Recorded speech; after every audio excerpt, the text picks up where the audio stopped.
நல்லா எடுத்துங்க. Art director இவர் தான் மோகன மகேந்திரன். இவன் போய் தான் படத்தை நிப்பாட்டியிருக்கான். 8 பேர். அடுத்தது நாராயணமூர்த்தி. இதெல்லாம் எதுக்கு நான் எடுத்து வச்சிருக்கேன்னா, இவனுங்களாம் சினிமாவுக்கு விஷ கிருமிகள், சாவ கேடுகள். கருப்ப என்ற ராகுல் இவன் இதெல்லாம் தெளிவாக எடுத்துங்க. இதெல்லாம் நீங்கள் போட்டிங்கன்னா தான் சினிமா உருப்படும். இனி சிறு படம் இல்லை. நீங்கள் ஆயிரக்கணக்கான யூனியன் வந்துச்சுங்க, ஆயிரக்கணக்கான அரசியல் வந்துச்சுங்க. ஆயிரம் இல்லையா, இந்தியாவில் உள்ள 140 கோடி ஃபோன் இருக்குது. அவங்களாம் மீடியா இல்லையா, அவங்களாம் பத்திரம் இல்லையா? இவங்களுக்கு மட்டும்தான் சங்கம் இருக்கா? சொல்லுங்கள். நீங்கள் எத்தனை தொழிற்சங்கம் இருக்குது, எத்தனை அரசியல் இருக்குது? இன்னைக்கு 1000 அரசியல் இருக்கு. ஆனால் இவங்க ஒரு யூனியன் வச்சுட்டு நேற்று போய் ஒரு நாளைக்கு 5 லட்சம் ரூபா சம்பளம் யோகி பாப்புக்கு. அந்த படத்தை நிப்பாட்டிடுறாங்க. அந்த படத்தை பூமிகா நடிச்சிருக்கு, அந்த படத்தை நிப்பாட்டிடுறாங்க. இவன் பேர் வெங்கட். இவன் தான் எல்லாரும் போன் பண்ணி சொல்றான்.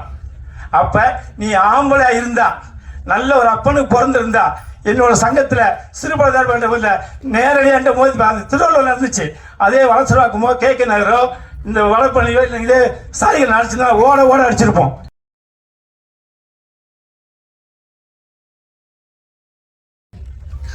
அடுத்தபடியாக சிறு முதலீட்டு தயாரிப்பாளர் சங்கத்தின் தலைவர் திரு அன்பு செல்வம் அவர்களை ஓரிரு வார்த்தைகள் பேச அழைக்கிறோம். அப்பா கண்டென்ட்டே நாங்கள் தான் பேசி ஆகணும். ஒரு வார்த்தை என்னதை பேசுறது. வணக்கம். இங்கே வந்திருக்க அனைத்து மீடியா நண்பர்களுக்கும், கலையை சேர்ந்த அனைத்து நடிகர்களுக்கும், மேலே இருக்க அனைத்து டெக்னீஷியன் தலைவர் அனைவருக்கும் வணக்கம். என்னன்னா, இப்போ இந்த படம் வந்து RK வெள்ளி மேகம் அவர் என்ன ஆனந்தமன் சொன்ன மாரி ஒரு ப்ரொடியூசர் படத்தை எடுத்து முடித்ததுக்கப்புறம் பார்த்தீங்கன்னா பேச்சே வராது. பேச சொன்னாலும் பேச மாட்டேன். நான் பேச நீ பேசுவாங்க பாருங்க. எவ்வளோ தெளிவாக தமிழ் அறவரையாக இருந்தாலும் ஒவ்வொரு வார்த்தையும் தெளிவாக சொன்ன போகிறேன். இதுதான் அவர் ஜெயிச்ச முதல் படமே RK வெள்ளி மேகம். இது ஒன்று தாங்க அவருக்கு மிகப்பெரிய இது. அதுக்கப்புறம் அவங்க மனைவியை நான் பேசி ஆகணும். எவ்வளோதான் காசு பணம் இருந்தாலும் ஒரு தொழில் பண்ணோம்னா மனைவியை கேட்காம செய்ய முடியாது. அப்படியே கேட்டு செய்யாமல் செஞ்சோம்னா வீட்டில் உள்ள நுழைய முடியாது. டப்பா டான்ஸ் ஆடிடும். அப்பேற்பட்ட மனைவி கடைசி வரைக்கும் இருந்து அவங்க இருப்பாங்க. அவங்களை மேலையில் அமைச்சு அவங்களை சால்வ் பண்ணி அவங்களோட ஆசை. தயவுசெய்து மேலே வாங்கம்மா, மேலே வாங்க.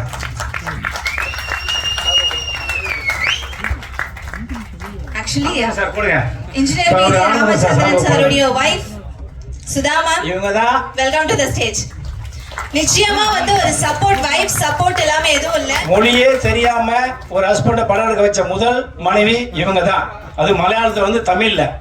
அப்படிங்கும் போது நம்ம வந்து இவங்களை வாழ்த்தி ஆகணும். என்ன காரணம், நீ சினிமாவில் லட்சக்கணக்கான பேர் சென்னையில் இருக்காங்க. என்ன பேர் தான் எல்லாரும் வந்தவங்க தான். நான் ஒரு இதில் நடிக்க வந்தேன், அப்புறம் வேலை செய்ய வந்தேன். இப்படி பல பிரச்சனைகளை சந்திச்சு கடைசியாக நான் நீ தலைவராக இருக்கேன்னா நான் கஷ்டப்பட்டு வந்ததுனால தான் இன்னைக்கு அவர் சொன்னார், நம்ம ஆனந்தமுருகன் சொன்னார் பிடிச்ச. ஏன்னா சினிமாவில் ஏமாத்திரம் எவனுமே ஜெயிச்சதே கிடையாது. இது நல்லா தெரிஞ்சு வச்சுங்க. அந்த சினிமாவுக்கு நம்பி வர யாரும் தோத்ததே கிடையாது.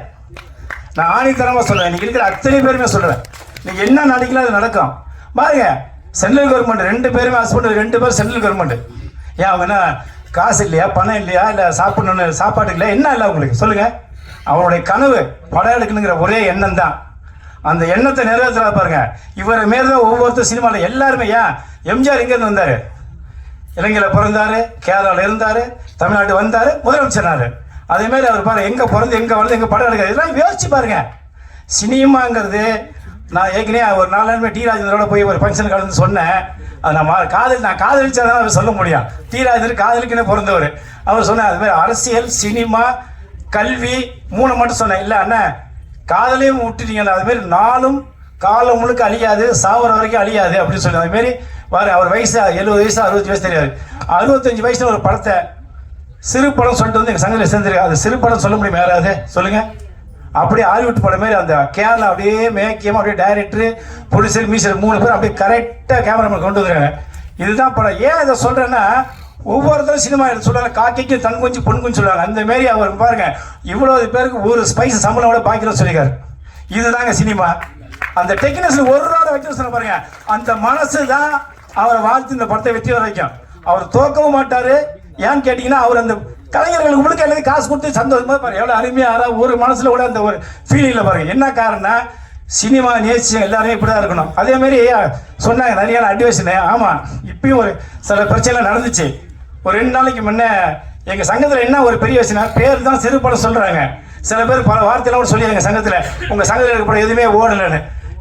இந்த படம் யாராவது நீ குறை சொல்ல முடியுமா? படம் ஒழுங்காக எடுக்கணும். இந்த படத்தை பார்க்கும்போது பார்த்து ஹாலிவுட் மாதிரி அந்த பேக் பாருங்க, அப்படியே கேமராவோட ஒவ்வொரு சீன்ஸ் ஒவ்வொரு பாரு கேமராமேன் பூந்து விளையாடிருக்காரு. மியூசிக் எப்படி கொடுத்தா பாருங்க. எங்கே மட்டும் பார்த்தீங்கன்னா அப்படியே என்னமோ மவுண்ட் ரோட்டில் எடுக்கிற மாதிரி ஹாலிவுட்டில் எடுக்கிற இந்த படம் இருக்குது ஒவ்வொரு சீனும். என்ன காரணம், சில பேர் படம் எடுக்கிறது இல்லை. அது எங்கள் சங்கத்தில் சில பேர் குறை சொல்கிறாங்க. அதை நாங்கள் ஏற்றுக்க முடியாது. காரணம் என்ன, இப்போ அவர் ப்ரொடியூசரு, டைரக்டர் வேற ஆள், ஹீரோ வேற ஆள், 2 ஹீரோ. அப்போ அந்த படத்துடைய இது வந்து உங்களுக்கு வெயிட் ஏறுது. ஒரே டைரக்டர், அவரே ஹீரோ, அவரை பிடிச்சும்போது அந்த படத்தில் மேக்கிங்கே ஒன்றும் இருக்க மாட்டேங்குது. அந்த படத்தை ரிலீஸ் பண்ண கஷ்டமாக இருக்குது. ஒன்றும் இல்லை, 25 வருஷத்துக்கு அப்புறம் இன்னைக்கு மோகன் படம் 6 எங்கள் சங்கம் தான் அதை சென்சார் கிளியரன்ஸ் கொடுத்துருக்கு. இதை விட எங்கள் சங்கத்துக்கு என்ன வேணும்?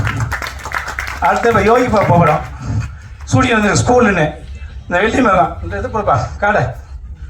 என்ன காரணம், ஒரு 2 நாளைக்கு முன்னே யோகி பாபு நடித்த படம் ஸ்கூலு எங்கள் சங்கத்தில் தான். இதெல்லாம் சொன்னால் தான் உங்களுக்கு புரிய. சினிமாவில் இருக்கிறீங்க எல்லாருமே அதை புரிஞ்சுக்கணும். ஏன்னா சினிமாவில் ஒவ்வொருத்தன் ஏமாதி சாப்பிட்றதா தான் நான் சொல்ல வரேன். என்ன காரணம்னா, ஸ்கூல்னு படம் முந்தா நாள் ஸ்டூடியோ நிப்பாட்டாங்க. ஏன்னா ப்ரொடியூசர் வந்து எங்கள் சங்கத்தில் இருக்காரு. அதே ப்ரொடியூசர் வந்து டேரக்டர் பெப்சி ஒன்றில் டேரக்டர் இருக்காராம். அதுக்கு அவங்க என்ன பண்ணியிருக்காங்க, போய் நேற்று முந்தா நாள் இதேமாரி நீங்கள் வந்து டேரக்டரில் இருக்கீங்க, நீங்கள் வந்து சிறு படத்தை இருக்கிறதுனால இந்த படத்தை நாங்கள் ஒத்துழைப்பு கொடுக்க மாட்டோம் அப்படின்னு சொல்லியிருக்காங்க. உடனே 12 பையன் ஃபோன் பண்ணுறாங்க. இது நடந்த உண்மை, நான் சொல்லி ஆகணும் சார், உங்களுக்காக சொல்கிறேன். உடனே நான் சொன்னேன், என்ன பண்ண இல்லை சார் நாங்கள் அதெல்லாம் இல்லை அப்படின்னா டேரக்ட் பண்ண பேர் வந்து சொன்னால் தான் சினிமா உருப்பிடும். இல்லை எல்லா பேரும் ஏமாத்திட்டு இப்படியே இருப்பானுங்க. ஒரு பிரியாணிக்கெலாம் அலையிறானுங்க. ஒரு பிரியாணி, ஒரு டீ, அப்படியே ஷூட்டிங் நடக்கிற இடத்துலாம் போய் இது பண்ணுறானுங்க. கட்டு பைசா இது கட்டி வாங்குறானுங்க. இங்கேப்பா இந்த காலத்துக்கு போயிட்டு அதுதான் இருக்கு. நல்லா எடுத்துங்க. ஆர்ட் டைரக்டர் இவர் தான் மோகன மகேந்திரன். இவன் போய் தான் படத்தை நிப்பாட்டியிருக்கான். 8 பேர். அடுத்தது நாராயணமூர்த்தி. இதெல்லாம் எதுக்கு நான் எடுத்து வச்சிருக்கேன்னா, இவனுங்களாம் சினிமாவுக்கு விஷ கிருமிகள், சாவ கேடுகள். கருப்பையா என்ற ராகுல், இவன் இதெல்லாம் தெளிவாக எடுத்துங்க. இதெல்லாம் நீங்கள் போட்டிங்கன்னா தான் சினிமா உருப்படும். இனி சிறு படம் இல்லை. நீங்கள் ஆயிரக்கணக்கான யூனியன் வந்துச்சுங்க, ஆயிரக்கணக்கான அரசியல் வந்துச்சுங்க. ஆயிரம் இல்லையா, இந்தியாவில் உள்ள 140 கோடி ஃபோன் இருக்குது. அவங்களாம் மீடியா இல்லையா, அவங்களாம் பற்றி இல்லையா? இவங்களுக்கு மட்டும்தான் சங்கம் இருக்கா? சொல்லுங்கள். நீங்கள் எத்தனை தொழிற்சங்கம் இருக்குது, எத்தனை அரசியல் இருக்குது? இன்னைக்கு 1000 அரசியல் இருக்கு. ஆனால் இவங்க ஒரு யூனியன் வச்சுட்டு நேற்று போய் ஒரு நாளைக்கு 5 லட்சம் ரூபா சம்பளம் யோகி பாப்புக்கு. அந்த படத்தை நிப்பாட்டிடுறாங்க. அந்த படம் பூமிகா நடிச்சிருக்கு, அந்த படத்தை நிப்பாட்டிடுறாங்க. இவன் பேர் வெங்கட். இவன் தான் எல்லாரும் போன் பண்ணி சொல்றான். அப்ப நீ ஆம்பளை இருந்தா, நல்ல ஒரு அப்பனுக்கு பிறந்திருந்தா, என்னோட சங்கத்துல சிறுபட நேரடியாக போது திருவள்ளூர் நடந்துச்சு. அதே வளசரவாக்குமோ KK நகரோ இந்த வளப்பள்ளியோ இல்லை இதே சாரிகள் நடச்சுன்னா ஓட அடிச்சிருப்போம். என்ன காரணம், நாங்கள் எவனுக்கும் பயப்படாம சங்கம் நடத்திருக்கோம். அது நான் இருக்கிற சங்கம் வந்து KK நகர் வெஸ்ட்டாக வச்சிருக்கேன். ஒரு நாளைக்கு 5000 பேருக்கு உன்னோட போர்டை பார்த்து போகிறேன். அப்படி இருக்கிற ஒரு படத்தில் ஒரு புருஷன் நிப்பாட்டியிருக்கான். யார் காரணம்? எத்தனை நாள் ஏமாத்தீங்க? இன்னைக்கு தமிழே தெரியாம இன்னைக்கு ஆர்கே வெள்ளி மேல படம் எடுத்து வந்து இன்னைக்கு பெருசாக வச்சிருக்காரு. அவருக்கு நான் சொன்ன ஓப்பனா, சார் நீங்க படம் எடுத்துருக்கீங்க, எந்த பிரச்சனையும் இல்லை, படம் நல்லா இருக்கு, நீங்க ஒரு ப்ரெஸ் மீட் வைங்க, ஒரு ப்ரொமோஸ் பண்ணுங்க, உங்களை படத்தை பார்த்து 4 பேர் வாங்க வருவாங்க. எப்போதுமே சினிமா அழிவு கிடையாது, நீங்க காப்பாற்ற வேணும்னு ஓகே சார் சொன்னா ஓகே அப்படின்னு சொல்லிட்டு இன்னைக்கு வந்து உங்களுக்கு நேரம் வச்சு இன்னைக்கு சக்சஸ் பண்ணிக்காரு. இதுக்கு மேலே சினிமா என்ன வேணும்? அவர் நேர்மை இருந்தாலும் ஜெயிச்சாரு.